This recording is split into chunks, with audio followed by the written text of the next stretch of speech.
going to the city and I'm gonna do a city show. And I know all my fans wanna learn how to make some dough. I've been cruising up and down for trades each and every night. And with my iPhone gliding, I know we're gonna get it just right.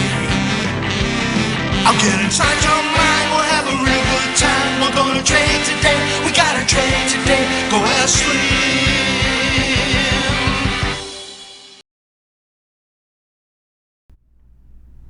Hi, I'm Steve Miller. Call me Slim. And this is the askSlim Market Week.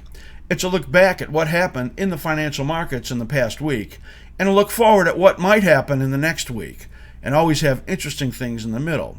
This week, look for a special video segment that normally is in our member videos that it will be of a lot of interest to people who trade options, and good lessons in there for others also, as option trading often brings challenges, and I think this is going to look at an important aspect of it. Well, for the markets, stock market got a soft start and then really started to move to the upside in midweek as talk picked up about the hopes for a freeze in oil production. So oil led the way on the upside early in the week. Thursday and Friday, well, as we look at the meeting in Doha for these producing nations coming this weekend, the stock market has essentially gone dead. Not a lot moving later in the week. It's notable that the stock market has moved up sharply on days that oil has moved up, but on days that oil has moved down, well, not so much, as the stock market seems to be getting a little positive relative strength compared to the movements in the oil markets.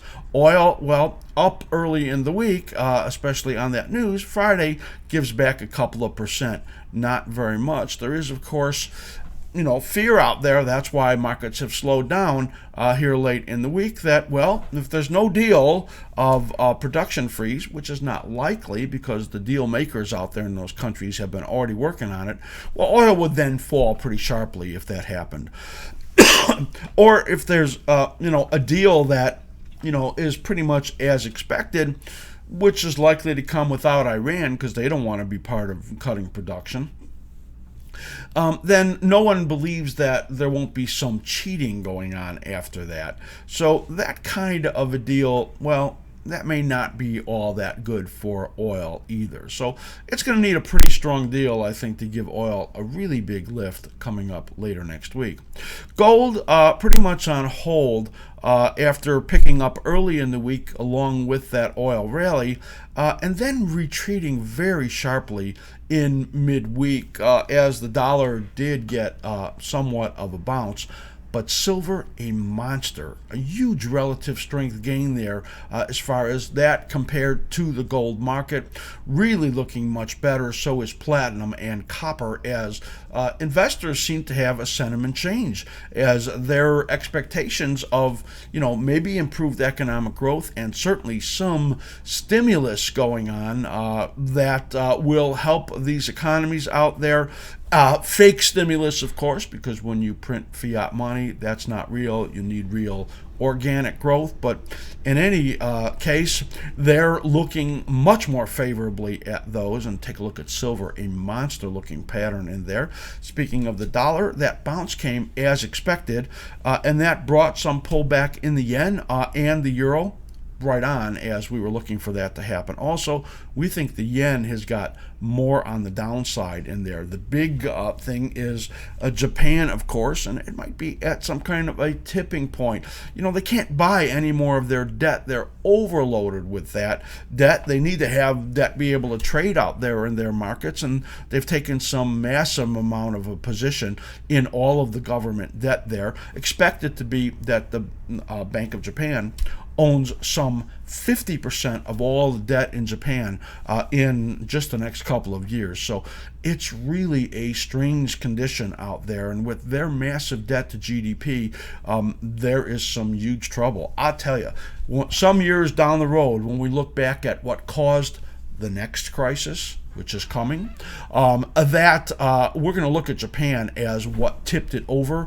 As right now they're planning on this massive stimulus, something to really save their country when they're doing nothing right. And I would say that when we look back at that Japan caused it, and our central banks and all of them set it up all over the world too, with all this extraordinary experimentation that's going on. There is trouble in Japan, and that debt out there is a bomb, and we're going to see it explode, and it may not be all that far down the road.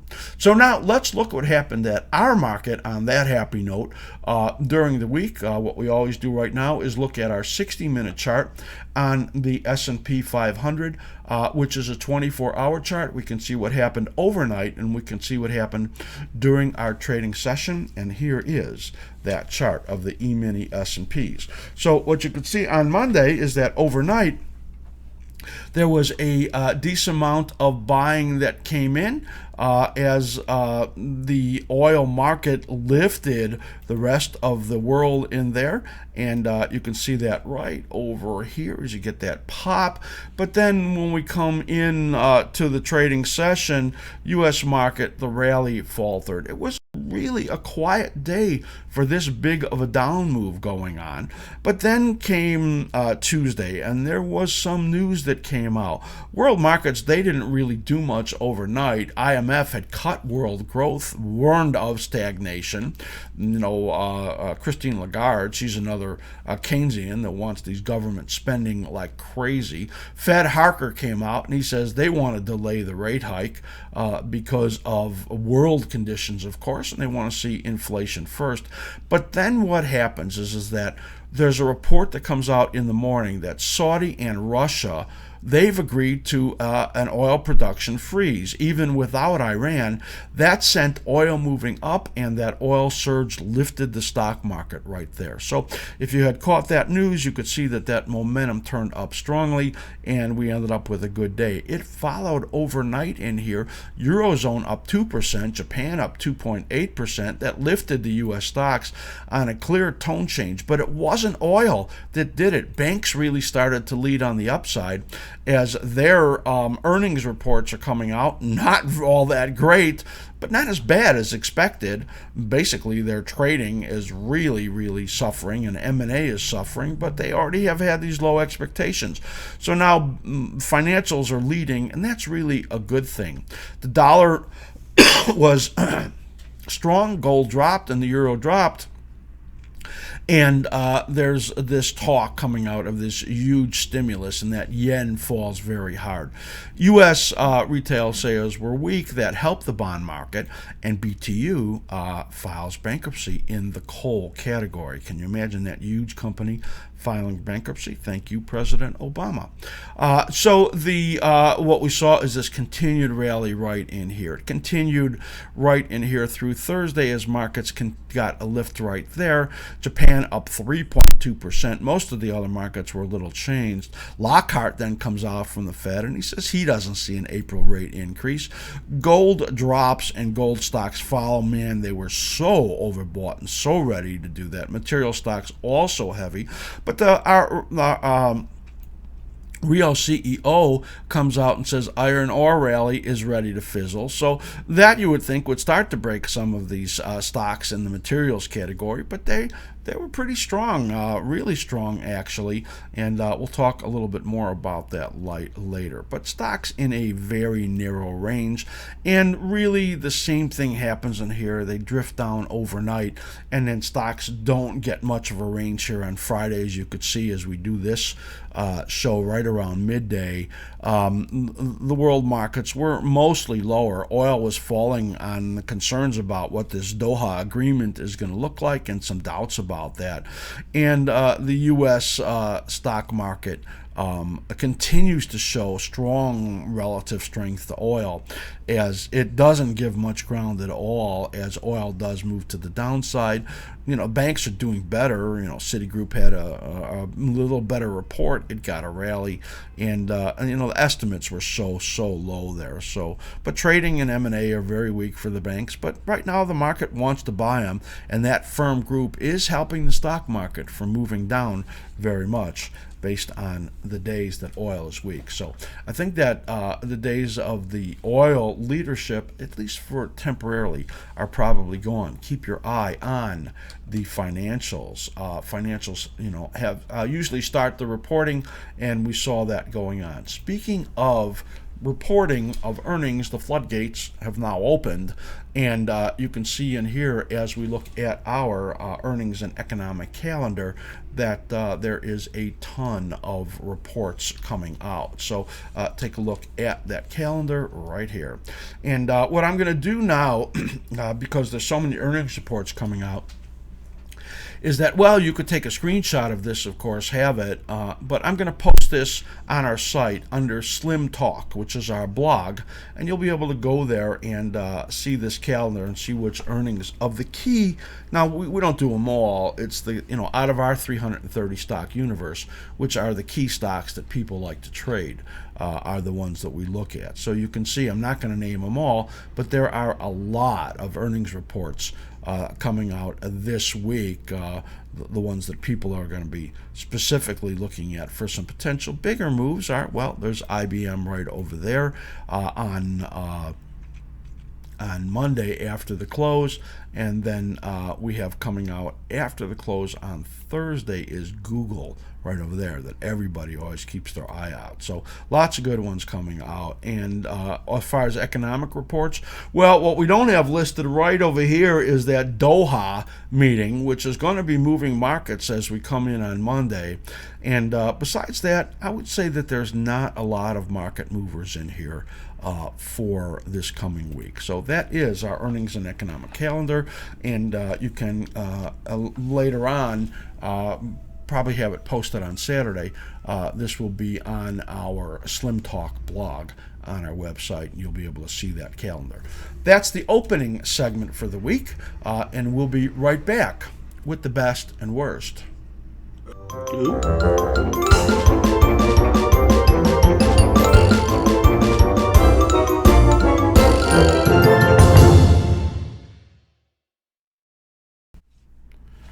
For the best of the week, clearly the energy and industrial and materials, they were the best actors. Chesapeake by far the best of the week, gaining 56%. That was a stock that looked like it was going out of business, coming from like 30 down to under $2, and now moving its way back up over $6 on some amended loan agreements. So people are willing to loan them money. It appears that they're in better shape. Of course, higher energy prices helping in there. Also, take a look at this chart in here in Chesapeake, and you will clearly see that there is a repeating pattern that's so clear as you see the rises and falls right in here in a rhythmic motion, and this rising phase right in there. Note it gets right up to some resistance area there. We think this stock will probably have some problems in here up in this area of, well, between $6.50 and close to $8. So there may be a little bit more room in there, but overall we think it's probably going to get into some choppy sideways action after getting this kind of a big lift. Marathon Oil, MRO, another one in the energy category that was in a lot of trouble, comes down from $42 to $6.50 in this big bear market for oil. You can see in here, and this one has our colored phasing in there. The green phases, the rally phases, the yellow, the corrective phases, and the red, if there's a breakdown, the declining phases. So right now we've been in this green rising phase. You can see the important resistance right over there. It lines up with that 34-week 2-week moving average coming down around 13.5. That's a pretty tough spot for it. It could potentially get up through to the next resistance up around $15 as this one moves up on really one of the worst earnings prospects of this entire group of the major integrated oils. So Marathon Oil gets a good rally. We think there may be a little bit more room, but you can see by our cycle forecast in here that we're not looking for a lot more upside, and if anything, some upward chop and then some corrective period out into the June-July period. That corresponds a lot with what we think actually is going to happen in oil, with some correction out in the bigger picture out into the summertime like that. So that's a look at MRO. Take a look at Cliff CLF as we look to the materials category and look at that one. It comes right up to that last cycle peak right over there and is just kind of holding at that level, up 37% on the week. And that's a key level there. So the materials really benefiting from what has happened in silver and in copper and platinum. I mean, they're really, really looking a lot better, as I mentioned on the opening. And this looks to me like that could be a tough spot for it there, right around that 440, 450 area. But overall, I mean, if you really wanted to project this out, this looks like a major base forming in here, and sometime out in the June area after some correction, it probably turns up like that, and you can see the big inverted head and shoulders that would form under that condition. So we'll look for these things to struggle a little bit more. Also in this category, on the upside, really strong was Valet up 23% and FCX up 16%. Big gains. FCX at a pretty good resistance level also right now. Steel stocks, man, it seems like I'm talking about U.S. Steel every single week. They just don't stop. Investors in there believing, of course, that all of this worldwide stimulus that has to happen because there is no growth out there, that's going to benefit these stocks. Iron ore has been a lot stronger, moving up, having moved from 200 to the 40s, now getting above 60. So that's been helping the group also. U.S. Steel up 17% on the week. We have Nucor, which is one that I chose to be short just this late in the week. Is at only up 4% on the week, so that one showing less positive strength. Schnitzer is the one I actually want to show you in the group because it's got a very classic pattern in there, SCHN, Schnitzer Steel. We call this a broadening pattern, and the weekly pattern is suggestive. I'm going to show you both patterns right in here of a correction coming, so that kind of helps me feel a little more comfortable about being short some steels right in here. You can see in here we're looking for about a month of correction. Look at this pattern over here. This is a classic broadening pattern, which is kind of an opposite looking triangle, right? An inverse triangle, and it's right at the top of it right over here. Normally when that happens you get a break down in towards the middle of the pattern. So this is a classic looking pattern, and this one up 15% on the week, and wouldn't be surprised to see it moving on the downside soon. Joy Manufacturing, JOY, this one was up strongly on the week. Also, note it had a breakout of a flag pattern right over here. I'll show that to you right there. And there was a bearish pattern at the top of the flag, a bullish pattern at the bottom of the flag, and then you get the breakout in there. A lot of buying going on in these industrials because, well, you know, it's the mining companies. When the miners are strong, the companies that manufacture for the mining companies, like Joy, they do really well. So that is a good-looking breakout right there in Joy, as it has solid gain on the week. And Navistar in that category up about 11% on the week. We think that one is ready for a pullback. One more stock we're going to look at in here that only had a 2.7% gain on the week, and that is a stock that we think will benefit from this sentiment change that we see out there in this industrial category, and that is Union Pacific. This is our pattern right in here on the daily chart. And those people that get our charts can see all of the support and resistances on our stocks, and you can see it came down into the support zone. We actually put out a long side setup when it was right over there, and now moving up towards this resistance number right here. This we thought was a very good pattern on the daily, but when you look at it on the weekly chart, this is what we really love. This is a classic morning star pattern right there, and it's the first week of this secondary advance. We think there's more upside in here and could see $89. So when we say our best of the week, we kind of like to also say what some of the best patterns are. So Union Pacific fits that category, and that is the best of the week.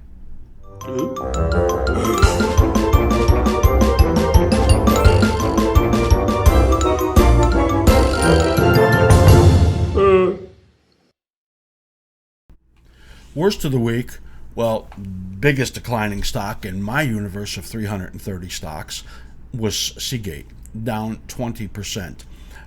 We had a question about that one, and that one I'm not going to show you the charts right now, that or Western Digital or Network Appliance, because I'll answer those in the next segment for emails, and I think you're going to find those charts interesting and not looking so good.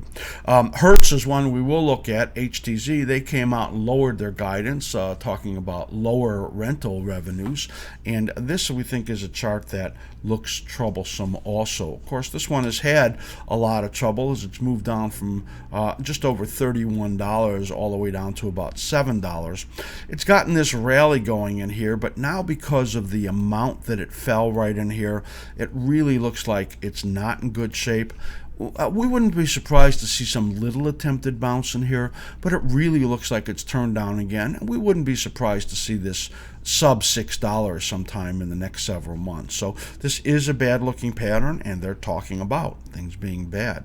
Juniper, JNPR, talk about patterns that don't look so good. This is in the networking category. So this is the weekly chart that we're looking at right now, and they pre-announced that their earnings were not going to meet expectations, and analysts have downgraded this one based on falling demand. You can see in here, this is a bullish pattern when it rallies most of the way and then sells off a little, and another one, we call these right-hand translations, but when it goes up and then breaks the low, that's negative, and it says that the next rally will probably not make it to resistance. It didn't even make it up to that moving average and now has rolled over. So if you just look at the way this is set up, you could just say that this kind of looks like what the pattern is right now and what the ranges and direction would be. So if you look at the daily chart in here in Juniper, you will see that, well, it got up to that 89-day moving average and failed. And then up there, you actually can see the negative momentum as the slim ribbon rolled over. Positive momentum was here, so it gave you this rally right there. Note the negative momentum started here and gave you this whole sell-off. So this is one of the best momentum indicators there is. And think that we'll talk about that one a little later on also. So here is a big downside gap on high volume. You can see that right there. We believe that, when you get that kind of a spike, that that gives you a sense that there's a little temporary bottom in there, and then the resistance comes in right around that 13-day moving average. Note the break in here and then this bear flag setting up right here. We think it'll come up maybe a little bit more and then roll over for another break. A bad looking pattern in there in Juniper. The other bad stocks we'll talk about this week, Brocade, that one very negative pattern, down about 6% on the week. An oddball one, National Oil Well, NOV, down 5% in the week. They have guided down and they cut their dividend, and that one is come down right now to where I think there's potentially a buy point. We're going to look for a bounce in that one, but it's not really a great pattern at all. Now, talk about some bad patterns. Some I'm not going to show you that I'd like you to look at. There has been in this kind of period where there's uncertainty in the markets over months and months. There's a lot of buying that go on in the kind of the safe haven stocks, food beverage stocks. They're in that category. I want you to look at GIS, Mondelez, MDLZ, Kellogg, K, and two others, Coke and Pepsi. Those have what I consider to be some of the best looking topping patterns, or maybe worst investments right now that I can see. I would rank them as sells, and they belong in the worst of the week. That's it, and we'll be right back. I think you're going to like what we have right now, something special. The following video is a special presentation out of our member library. I think you're going to find this very interesting, especially valuable to those who trade options. Make sure you watch it. Here it comes. Style, strategy, and plan. Rolling option trades, changing the mindset. Well, each week, and several times this week, I've gotten emails from people that are struggling with trading options. Over many years, I've gotten many of these emails, and they are similar in nature. They've tried different approaches to trading, and ultimately they've had mixed success, and they land on option trading and start to try that. Some actually people trading options for a long period of time. There's a common thread to these emails. And that common thread is what we're going to discuss right now, and about how to look at things a bit differently than we do right now as far as option trading and rolling options. So the common thread is, first of all, there's a strategic option trading style that they believe that they're in. I say believe because strategic option trading is much more than just having a few trades on that are usually short option premium, and then trying to let time work for you, where option decay benefits you by being short options, or by being short out of the money vertical spreads or similar type spreads, where time decay works in your behalf. So just because you do that on a few trades regularly, it doesn't mean that you fit into the category of a style of being a strategic option trader. It really is much bigger than that, and having a lot of positions on at one time and managing that. A lot of positions meaning 20 or 30 or 40 or more. The people that write me, they've learned from similar sources about trading options and how to manage the positions. They learn about being mechanical, yet at the same time they're taught that they have to actually trade the position while being mechanical, which has a big contradiction to it just in that. They roll positions because they want to get duration. In other words, longer period of time when some things don't work well. And that's basically the strategy. That if something doesn't work, you roll it out to a further month, and you pay more money essentially, or take on more risk on top of what generally you've already lost in the position, in order to try to buy the time to get it to work. That works for a while, and in a gyrating market, when it is kind of choppy, it's very forgiving and it lets that style work.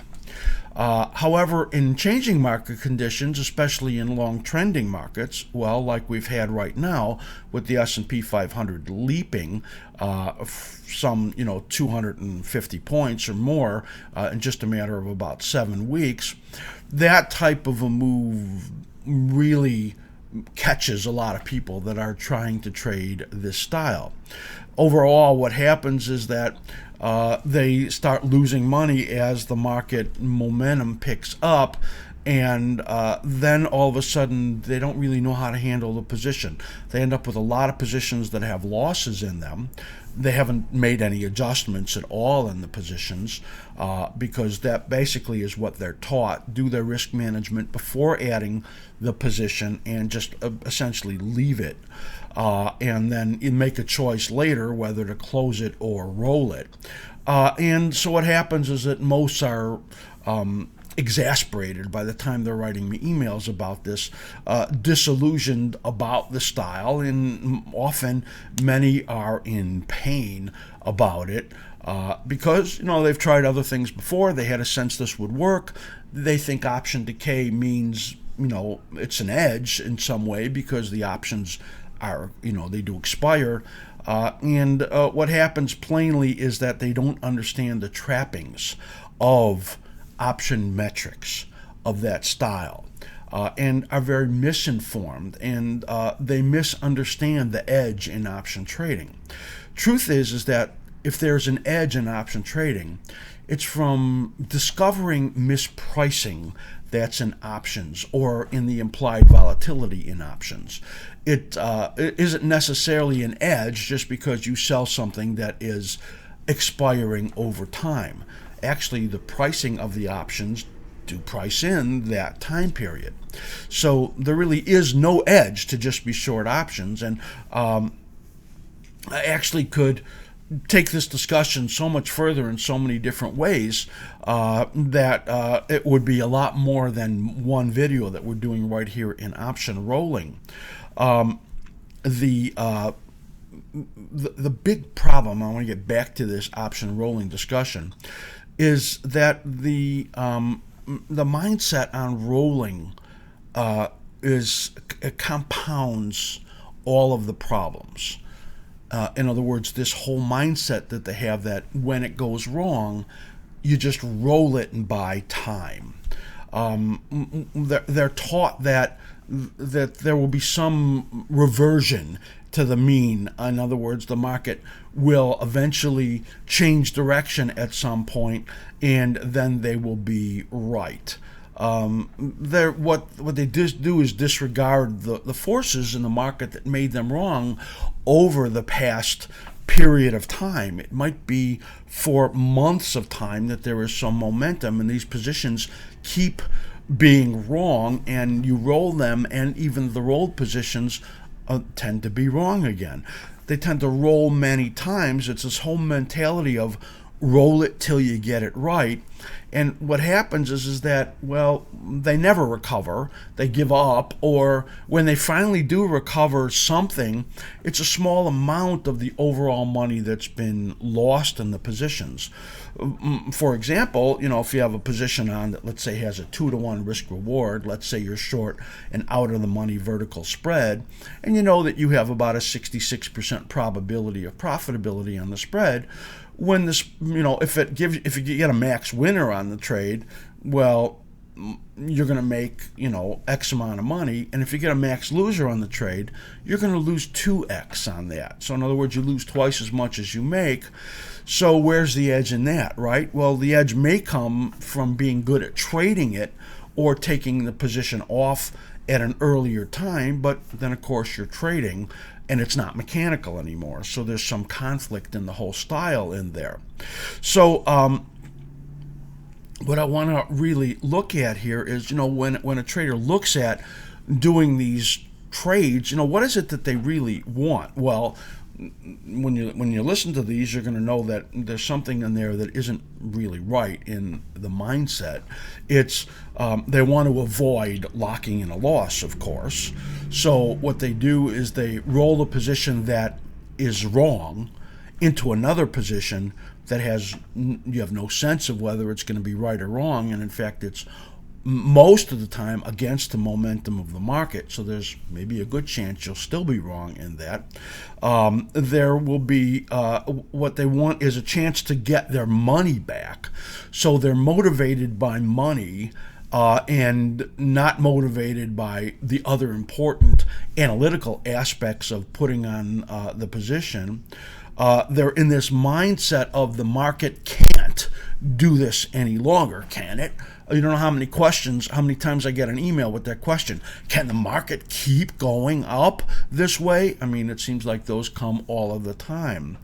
And at that point, there may even be in revenge trading where it's the war of the market move against me, and it ends up to be a very, very difficult time right there, because then trading is so emotional in that aspect. So there's so much of this that feeds into some unhealthy approach to trading when you look at rolling positions. So I think I covered that pretty well as to the mindset and the way people are taught about rolling positions in option positions is really what we're talking about here, though it shows up in some other aspects of trading also. And we can talk about that in separate videos or if you send me emails, but mainly we're talking about rolling option positions here, and that mindset is really important to change. The mindset of that I'm losing money, now I need to buy more time to try to get my money back. I mean, that's basically the core of it. So what then makes, a healthy mindset? What are the rules to do things a little differently? Well, I have 3 rules actually that I think are very important. This is a whole thing of unlearning, and when I work with a lot of traders who are trading options and have been through this, where they've learned from other sources, and some of you know where I, what my history is and how some of this has been taught in other ways.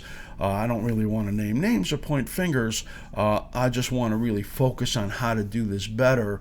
It's helping people to unlearn some of the things that they've learned before from these other sources or teachers or experts in options. So I'm going to give you 3 rules I think that it is important to apply to your option rolling and your option positions. And if these don't apply, well, then you have to really think about this again. So here are my 3 important rules. Rolling option trades, the healthy mindset. 3 important rules. Number 1, never roll an option trade because it lost money. So that is, so much of what people do, as we just discussed. And it might actually be better to roll positions that have winning positions on, because what that means is that you've taken in a winner, right? Because you've made 50% or more of what could make, but the momentum in that trade is probably still alive, so you might want to find something in the same direction with more duration to take in more premium. So never roll an option trade because it lost money. That should never be the reason. Number 2, never roll forward the dollars lost. So in other words, if you've lost money on some option strategy, and you've lost a certain amount of money, the new position should not be contaminated by that money, because what you'll essentially do then is hope to make the amount of money back that you lost based on the new position and have some sense of getting even. What if you have 2 losing positions in a row? Then the second time you roll, that second position has to make back what the first 2 lost. You end up chasing dollars versus actually analyzing the new trade as if it was a total new trade. So that brings us to number 3. Always treat a rolled trade as a new trade. In other words, it must have strategic and analytical justification all on its own. The option strategy has to make economic sense, and you have to have an analytical overlay that is justified for the trade. In other words, you don't just put on a trade because you're selling premium. What you want to do is have a strategic advantage in the trade and an analytical advantage based on your entry. Now that's really what we do in rankings and setups, is that we do our best to find improved entry locations so that we can get a little edge, raise the odds of being profitable on that position, or raise the odds that our location will have less of a risk of a psychological hit because we've put it on better. So in other words, it must have its own win-loss parameters, having no relation at all to any other trades. If you cannot justify a roll trade to stand up completely on its own as a new trade, well, that trade should never be put on. So those are my 3 rules about rolling trades, and what I believe puts someone into a healthy mindset about positions that have not gone right in options, and about assessing the option of, or the choice of, rolling into a new option position, which essentially taking off the old one. Remember, taking off the old position and then putting on a new position. Old position, new position. That's really so important to this discussion, is having that healthy mindset. That is style, strategy, and plan. And I hope you've found a lot of value in that. Send me an email and let me know. I'll see you in the next segment.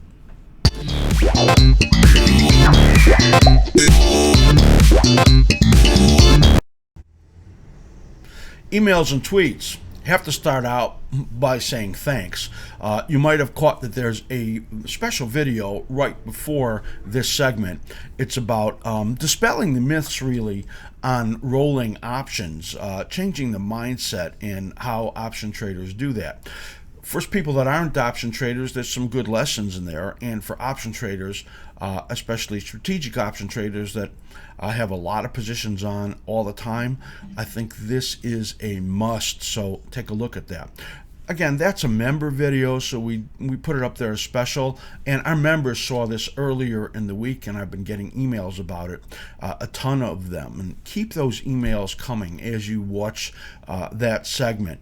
Nug in Australia wrote, he thought it was great. John wrote, and he said he wished I knew about your 3 rules of option rolling 2 years ago, and several more. Joe B, I thought it was very thought-provoking. And Scott B said, that was, underlined, was, me in a nutshell. In other words, he's learned differently about proper ways to roll option positions, how to have the right mindset around that. So watch that video if you haven't seen it yet. All right, Dwayne P. writes me, he says, hey Slim, I'm using the Slim Ribbon on daily charts for futures trading. Also do it in conjunction with John Carter's TTM squeeze, great indicator. And he says, do you have any more tips for that? I do have some tips for that. For futures trading, I do like to use the Slim Ribbon. The key thing is that Slim Ribbon is a momentum indicator, and you can get that if you go to our resources at the top of the askSlim website, and it's listed in there. And I think you'll find it valuable putting it on your charts. For me, it's momentum is the key. I use momentum to vary size, to decide whether or not I'm going to take a trade at all. And I love to use the momentum on the 2-hour chart. If I'm, scalping or day trading, then I want to have a chart that is essentially my anchor, the one that really is the one that tells me direction. I determine size based on that and direction, and I want to trade bigger when I'm with the momentum. Key is making more money on your winners than on your losers, and that helps a lot. Let's take a look at this chart in here. We're going to look at just a 2-hour really quickly on light crude, and you'll see what I mean by the slim ribbons. I have a couple other tools on this chart that I'll just tell you about. And here is light crude. You can see that right there. And that is what a candlestick chart looks like with the slim ribbons. Now, the thing to look at in here is that You get a signal when momentum is changing with that little arrow right over there, and you then can see it changes to red here, and it tells you about negative momentum, and you can see what happened here. It turned up. By the way, you can see this island reversal very, very clear in here, and you get both signals right here, and you can see all the advance at that point. It actually has stayed positive when we're looking at this. Also, you can see in here is the tricks indicator. That's this one right over here, which is a very nice momentum indicator. Also, the Hull moving average, HMA we call that, which is that one. These are nice indicators to use with it. Now, what I like to do is look at it on an area chart, because if you do that, it screams at you, because what we've done is put colorations in here into the coding that can really help you with that. So if I go to style and then switch this over from a candle to an area chart, you're going to see this chart scream at you about when it's positive, neutral, or negative momentum. Take a look at that, and you can see it just absolutely blows up, and you can see that when there's positive and negative momentum. And I think it's a great way to have a great guide on momentum and for futures trading. So key is, that's so important to me. I repeat that all of the time when I'm talking to traders about some of the best things to look at. So that's great, and thanks for that great question. Wendy writes me. Wendy wrote me a couple questions. Actually, I liked both of them, so I'm going to answer both of them. She said, you put up a setup in copper. Yeah, that was in our rankings and setup some days ago. It was a bullish setup, and it's been working nicely. She says, I'd like to play this. She says, but the contract is just too much risk, more risk than she wants to take. She says, what do you recommend for copper? Or is there an ETF or some option way to trade it? This is one of them out there that there isn't a whole lot of choice. There is an ETF. It's CPER. There are no options. It's very thin. It's an alternative. If you're trading, 100 shares, something like that, well, it's fine, but there's no options in there. And, not every trade is for everyone, and I hear that, and if it doesn't fit, it doesn't. And it's best to go to something that is a better fit for you. So that's Wendy's first question, and a really good one. Wendy's second question was, she says, I watched your video on volume spikes. I've been putting a lot of good videos out there lately. She said, very interesting. Some questions. Can you tell me whether a spike, how can you tell when a volume spike is a short squeeze from the charts? Can you tell when it's happening? Does it happen based on some binary event? In other words, some news event or something like that? And what makes it likely to be a short squeeze? So there are, some signs to me of a short squeeze. First of all, generally when you get into a short squeeze, which has a dramatic high volume move in it, stock usually has been down for a long period of time. It probably has some horrible background news in there that's been sending it lower also, and the expectations are pretty poor. So that means sentiment out there is pretty negative. You usually have some kind of a big short interest in those kind of stocks also, as people are often playing them to go out of business because the news is so negative in them. And then all of a sudden a huge upside spike comes in the volume and along with the price of that stock. It's what really marks it as a short squeeze is the high volume and extraordinary percentage gains. They're usually not, big, 20 or 30% percentage gains. They start out that way, but then they're 100 or 400% percentage gains that come quickly in a matter of days. When it ends, there's usually some kind of a downside bar there on the chart that you can, that is the tell that it's over with. And that magnitude of advance, well, that would very rarely be coming at any time where there's just buyers coming in. It's the people that have to buy it that are pushing it up to those extraordinary prices. And that, of course, is the short side traders. Unless in the rare case that there's some takeover, but who would take over a company that usually is in some kind of huge trouble like that these short squeeze often come in? Let's just look at a couple of examples of short squeezes in here that just happened recently that I had pointed out, and we'll look at Seadrill, SDRL, which I think is a real good example of a short squeeze in here. Take a look at this Seadrill chart, and you can see that just exactly what I explained had happened. This one probably was fueled by rising prices in oil and some changing sentiment, and talk about production freezes, and the stock trading down under $2. You can see that, and it ends up with a 350% move up to that level. This massive volume spike in there that is like 10 times normal volume. This only happens on short squeezes, and you can see it just absolutely fell apart after that, and has just been kind of moving sideways for some period of time after that. In the same family is Noble Corp, NE. You can see that right in here, the same type of a pattern in here where the volume goes up about 5 times average. These huge upside days as the stock essentially more than doubles in just a matter of a couple days.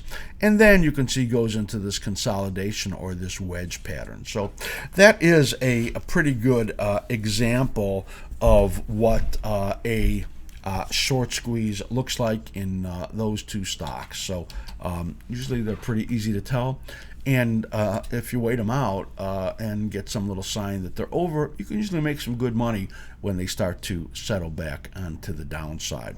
Guna writes me, talked a little earlier about the worst of the week, and that mentioned that Seagate in there was in that category, Western Digital, also Network Appliance, NTAP. We're going to take a look at those stocks for Guna. She'd like to know my thoughts on them and wanted to know, in that sharp dip, were they buyable essentially in that dip? And you're going to see why I think the answer is no to that. We'll start out in Seagate, STK, which had that negative news, and you're going to see in here that according to our cycle charts, and I'll quickly explain the cycle charts, that what we look at is money flow and repeating patterns of rallies and sell-offs. I'll just trace off the rally and the sell-off in here that you could see right over there. You can also see the rally in here that didn't last long, and the sell-off, the rally that hardly showed up in the sell-off, and now a little better rally and a huge down period. So when you see these two blue spikes, that's the timing of when we expect the next low to come, which is out in June. So it's now April. So we can see about 2 more months of declining period in here. Also, when you look at the daily chart right here, you will see that it had that head and shoulders that formed in there. They lowered guidance, as you can see, and then it actually made the head and shoulders measurement. That's those 3 parallel lines in there that we put in our charts when these patterns form. And so it's made the measurement. It's come down to some support level that you can see right in here. When you look at this level here and this level right over here, yeah, we would expect some kind of a bounce in there, and you could see the massive volume in here, which often gives you some selling climax temporarily. So yeah, we probably get a bounce in here somewhere, but based on what we just showed you on the weekly pattern right over here with 2 months to go, there's still more downside in there. Western Digital, we see the same thing. So the same trading underneath the 80 and 90-day moving average in here, a little head and shoulders top, trading down. When we look at this pattern in here on the weekly, you can see that this sets up for a decline all the way out into July or August. This is a very bad pattern also. NTAP, we'll take a look at that one that also got hurt by the group, and you can see this is a better pattern and not as susceptible to those to that action in the group. We could see it having a correction sometime to early May, but then these are going to turn up, and that's probably a buying opportunity. So this is a month away before that buying opportunity comes, and the other two, Western Digital and Seagate, Those are terrible patterns. We'll call them badly damaged, broken stocks, and we're going to look for rallies to sell in there. Joe B writes me, wants to know my opinion on DG. DG is one of the two stocks that we follow left, Dollar General in the dollar store category.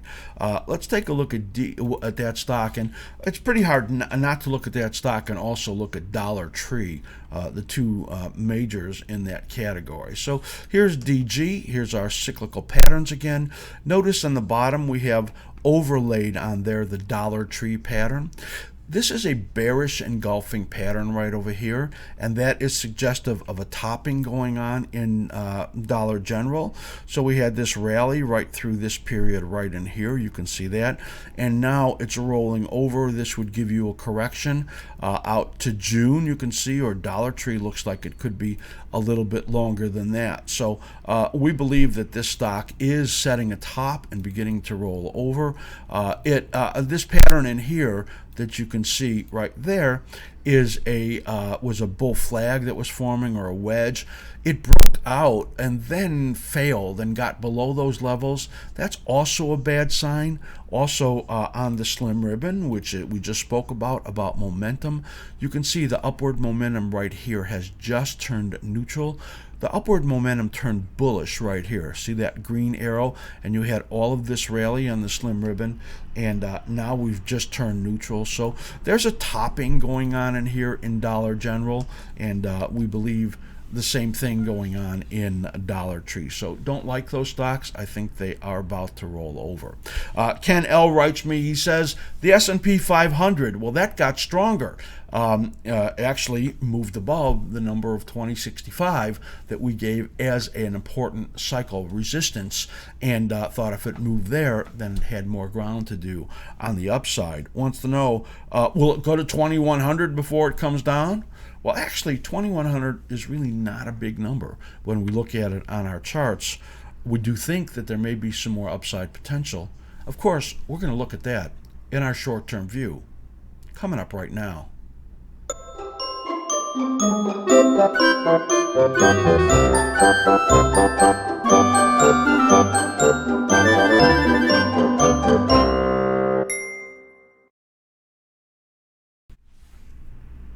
All right, short-term view of the coming week. Do this every single week. Take a look at 5 different markets plus the VIX. Take an accounting of how we did in the last week. Always try to get at least 60%. We feel like that gives a good edge, like 2-to-1, right? And in this case, we're going to give ourselves 60%. We got the gold market correct, the euro market correct. That was a nice one, as we thought the dollar would firm and the yen would come down and the euro would come down. And we got the bond market correct. Where we didn't get it right was really in the oil market, which got a big jump as they reported that deal. We expected oil to pull back, even looking for it to get down to the 36 level. Well, that was way off. And so oil then got a big jump into the above $40, and that Saudi deal, Saudi and Russia, which jumped ahead of the Doha meeting, that got that good lift in oil. So it was much stronger than we expected. S&P 500, we'll look at that one. I looked at 2 different scenarios in there basically, and gave levels that I thought one was a negative scenario and one was the positive scenario. I had a leaning to the negative scenario, and the positive scenario came true. So we're going to look at that also. So we'll give ourselves a 60% in the last week. As far as the VIX goes, just kind of holding in there, but we see a bottoming going on in there with higher volatility coming in the next couple of weeks. I'll show you that also. So let's take a look as we look at light crude to start this. Of course, this is about as tough of a call as I can make, because when there's this over the weekend meeting coming, it's hard to tell whether there's going to be a big gap up or a big gap down in oil overnight on Sunday night, Monday morning. So I have to really give two scenarios. They're actually pretty similar, but they start from different levels. So take a look here as we look at the daily chart in light crude. All of these charts will be daily that we look at in here. So you can note that this pattern in here is, you can see these patterns. This blue one is this one right over here. That is the larger of the two cycle patterns that you see in here. Now, where we are right now is right in here. So what that says is that we expected, based on this pattern, for it to pull back a little bit, but we thought it would look like this. That's why we thought $36. We didn't think it would have that big boost in the middle of the week. So right now, we don't know where it's going to open on Monday. All we can do is say that, well, if it does basically what we expect in here, it would be a rally and then a sell-off later in the week. The question is, does the rally come from here and then pop up here and then sell off? Or does it come from way down here on a downside gap, try to rally for a couple days, and then sell off?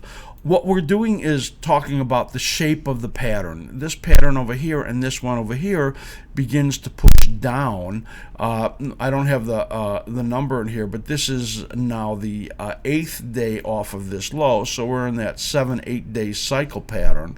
So we would expect a couple of days off of whatever low we have in here, rally, and then rolling over again. That's really the shape of what we see coming.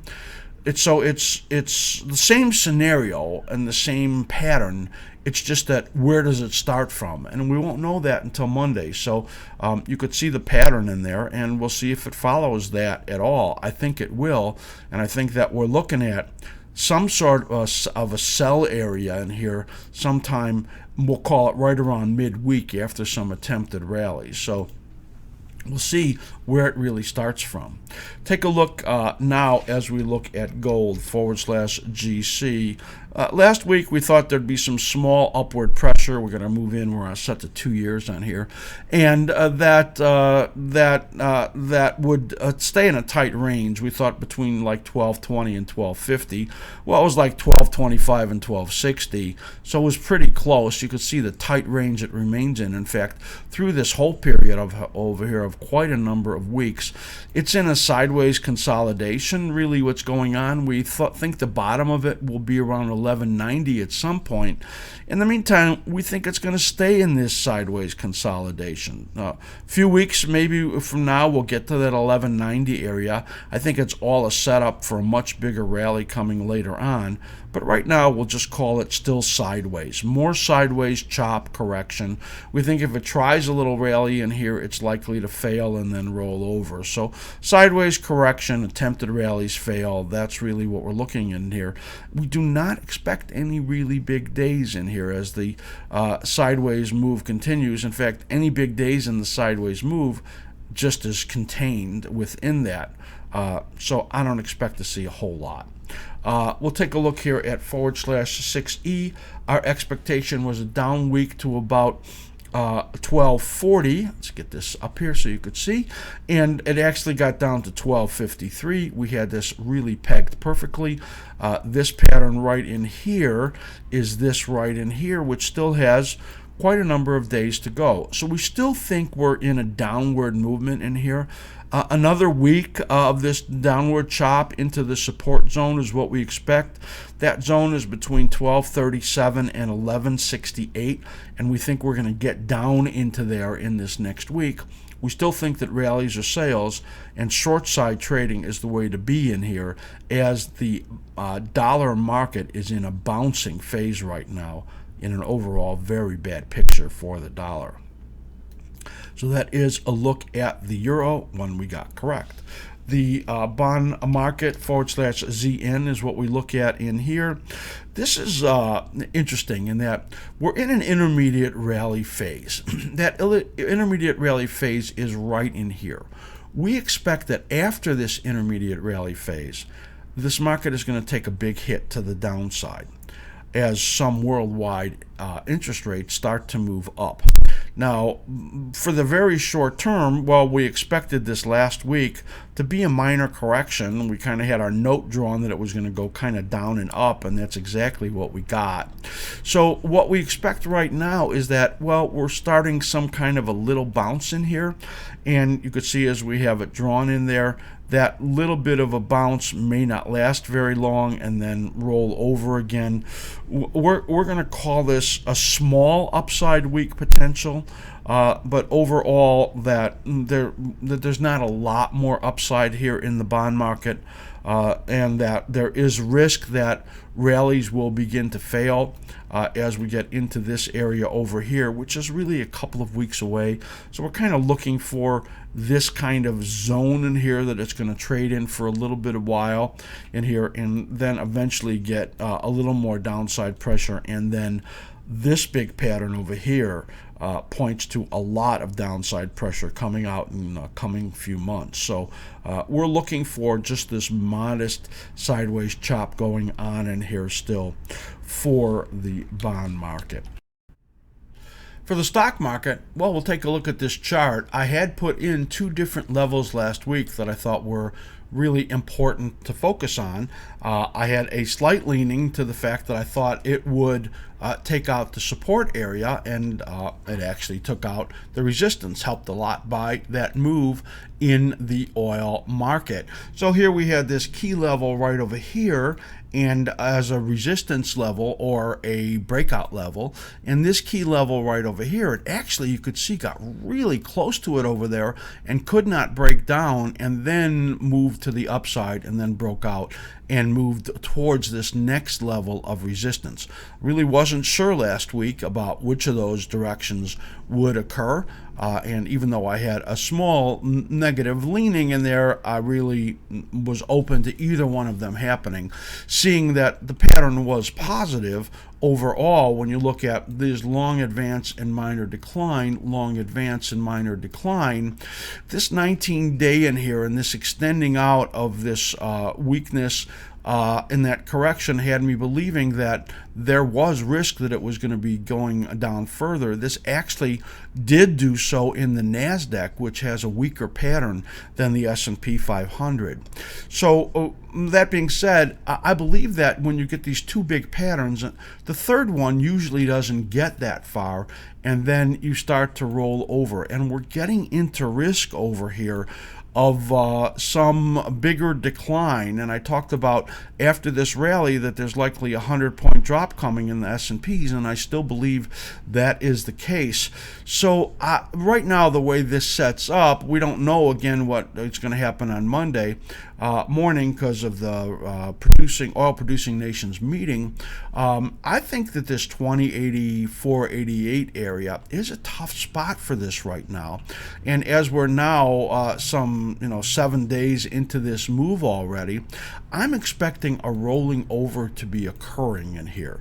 So I kind of think that this is going to be a week where we test that 2084-88 area and then begin to fail. There's a lot more risk in a couple of weeks, and I'm really going to call this coming week a small change here in the S&P 500, where it tries to rally and then gives some of it up, and not a big change. If there's any risk in here, it is towards the end of the week, and then the following week the risks really do pick up a lot, and there's some potential for some big declines out over here. This support zone over here and this 89-day moving average is what we're going to be talking about as a first stop in there.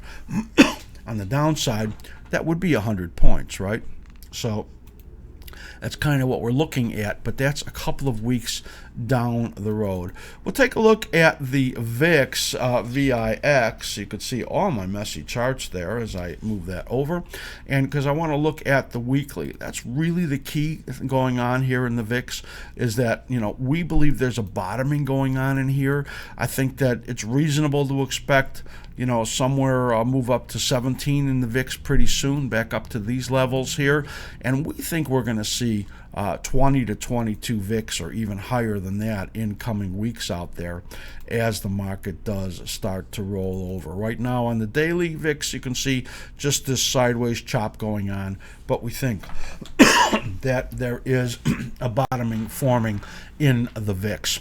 So that is it. Stock market looking like just choppy, and we think failing in that 84 to 88 area. We'll be able to see next week the condition of this market. That is it. We hope you have loved this show. Option traders, let us know what you thought about our 3 rules of rolling and how that whole discussion can help you. I know that it will.